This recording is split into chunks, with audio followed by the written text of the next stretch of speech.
अमरपाटन के सेमरा गांव में एक बुजुर्ग पीएम आवास योजना का 5 साल से इंतजार कर रही है। 80 साल की ये बुजुर्ग खुद हाथों से झोपड़ी बनाकर रहने को मजबूर है।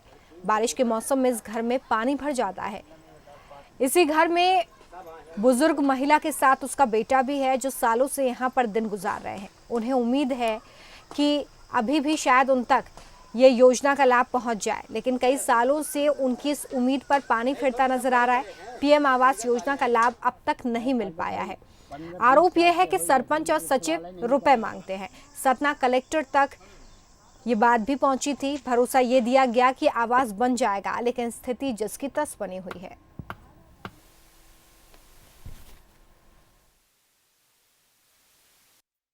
हाँ, कब से इस झोपड़ी में रह रहे हैं आप? अरे हम 4-5 साल से झोपड़ी में रहता है ना। हम इन अपने हाथ बनाए न साहब। और यहाँ पे ये आपने सरपंच को नहीं बताया कि मेरे पास? अरे सरपंच के हम 1.5-2 साल ही थे न, यहाँ से जाते रहे तो सरपंच हो गया। क्या बोलते हैं सरपंच? सरपंच कहने हो गया मिली पर पहले वो चाहिए। क्या मांगते थे? पैसा। कितना पैसा मांगते थे? 10,000।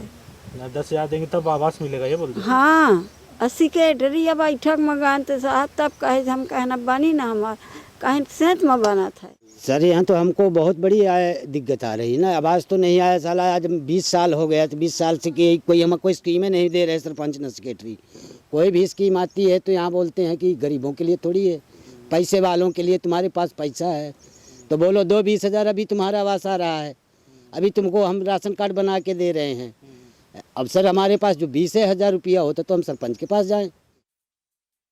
चलिए, नरेंद्र पटेल हमारे संवाददाता इस खबर पर जुड़ गए हैं। नरेंद्र, हम यहाँ पर बुजुर्ग और उसके बेटे की जो आप बीती है वो सुन रहे हैं। वो बता रहे हैं कि किस तरीके से वो सालों से परेशान है।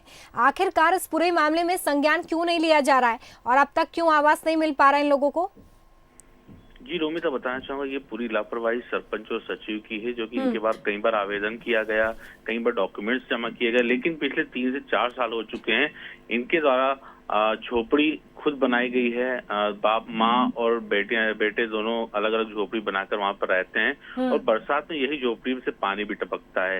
ये जो वृद्ध महिला है कई बार कलेक्ट्रेट भी होके आ चुकी है, जनपद पंचायत रामपुर बघेलान भी गई है, कई बार इसकी शिकायत भी इन्होंने की है, लेकिन अभी तक इनको आवास नहीं मिल पाया। यही नहीं, जो इनका बेटा है इनका आवास भी स्वीकृत हो चुका है, लेकिन अभी तक सरपंच और सचिव द्वारा राशि इसको नहीं दी गई है। और तो उनके खिलाफ के यहाँ पर कोई कार्रवाई नहीं हुई है अब तक? अगर सालों से ये मांग करी जा रही है, महिला खुद कलेक्ट्रेट पहुंची है 2-3 बार, तो क्यों आखिरकार सरपंच और सचिव के खिलाफ कार्रवाई नहीं हो रही है? नरेंद्र, बिल्कुल बताना चाहूंगा, इसमें कई बार इन लोगों ने शिकायत की है। कई बार वहां से जब नोटिस या फिर कोई डॉक्यूमेंट्स आता है तो ये सरपंच द्वारा दबा लिया जाता है, और इसमें जो जनपद सीओ द्वारा भी इसमें अभी तक किसी तरह की कार्रवाई नहीं की गई है, जबकि उनके मामले जो कि ये मामला जो संज्ञान में है वो सरपंच और सचिव द्वारा लगातार, जो कि महिला और उसका पुत्र जो बता रहे हैं कि पैसे की मांग लगातार की जाती है। 20,000 से लेकर 10,000 रुपए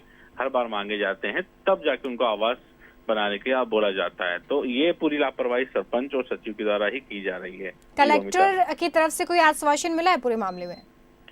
जी बताना चाहूंगा, इसके पहले जो कलेक्टर थे सत्येंद्र सिंह जी, उस समय ये महिला वहां गई थी और उसके बाद वहां से कोई आश्वासन इनको मिला था, लेकिन अब जब कलेक्टर यहाँ पे सतना कलेक्टर अजय कटेसरिया जी आ चुके हैं तो उनके संज्ञान में ये मामला अभी नहीं है।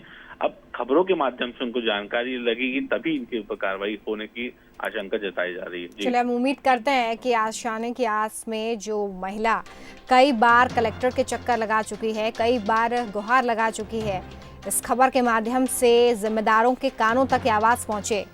बहुत शुक्रिया नरेंद्र इस तमाम जानकारी के लिए।